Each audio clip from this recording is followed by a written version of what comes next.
ಗುರುಗಳೇ, ಈಗ ನೀವು ಹೇಳಿದ್ರಿ ಆಧ್ಯಾತ್ಮದ ಕಡೆ ಒಂದಷ್ಟು ಯೋಗ ಧ್ಯಾನ ಇದೆಲ್ಲ.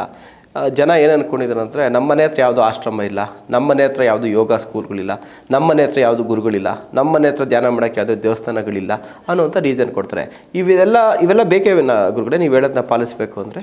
ನೋಡಿ, ನಮ್ಮ ಪ್ರಾರಂಭದಲ್ಲಿ ಹೇಳಿದಾಗ ಒಬ್ಬ ಮಾರ್ಗದರ್ಶಕ ಇದ್ದರೆ ಎಲ್ಲಿ ತಪ್ಪಾಗ್ತಾ ಇದೆ, ಎಲ್ಲಿ ನೀವು ಸರಿ ಮಾಡ್ಕೋಬೇಕು, ಅದನ್ನು ಇನ್ನೂ ಉತ್ತಮವಾಗಿ ಸಾಧನೆ ಮಾಡೋದು ಹೇಗೆ ಅನ್ನೋದು ಗೊತ್ತಾಗ್ತದೆ.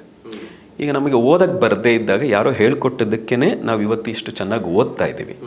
ನಮಗೆ ಮಾತು ಬರದೇ ಇದ್ದಾಗಲೇ ತಾಯಿ ಅನ್ನುವಂಥ ಗುರು ಹೀಗೆ ಮಾತಾಡುವಂಥ ಪದೇ ಪದೇ ತಿದ್ದಿದ ಕಾರಣಕ್ಕೆ ಭಾಳ ಬೇಗ ನಮ್ಮ ಜೊತೆ ಮಾತಾಡೋರು 4 ಜನ ಸೇರಿದಾಗಲೇ ಮಗು ಬೇಗ ಮಾತು ಕಲಿತದೆ.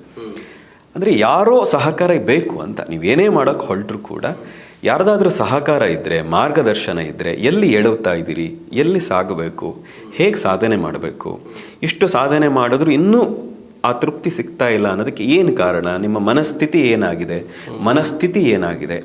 ಎಲ್ಲಿ ಬದಲಾಯಿಸ್ಕೋಬೇಕು ಅಂತ ಗೊತ್ತಾಗಬೇಕಾದ್ರೆ ಒಬ್ಬ ಮಾರ್ಗದರ್ಶಕ ಇದ್ದರೆ ಈಸಿ ಅಂತ.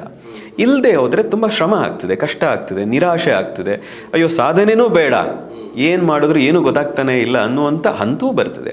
ಹಾಗಾಗಿ ಒಬ್ಬ ಒಳ್ಳೆಯ ಗುರು ಮಾರ್ಗದರ್ಶಕ ಇದ್ದರೆ ಸಾಧನೆಗೆ ಈಸಿ ಆಗ್ತದೆ. ಹಾಗಾಗಿ ಒಬ್ಬ ಗುರುವನ್ನು ಇಟ್ಕೊಂಡು ಸಾಧನೆ ಮಾಡೋದು ಒಳ್ಳೆಯದು. ಮತ್ತು ಇವತ್ತು ನೋಡಿ, ಡಿಜಿಟಲ್ ಯುಗ, ಈಗ ನಾವು ಕೂಡ ಡಿಜಿಟಲ್ ಮೂಲಕವೇ ಲಕ್ಷಾಂತರ ಜನರನ್ನು ತಲುಪಿದ್ದೀವಿ. ನೀವು ಯಾವುದ್ಯಾವುದಕ್ಕೂ ಡಿಜಿಟಲನ್ನು ಬಳಸ್ತೀರಲ್ಲ, ಸ್ವಲ್ಪ ಸ್ಪಿರಿಚುವಲ್ಗೂ ಬಳಸಿ.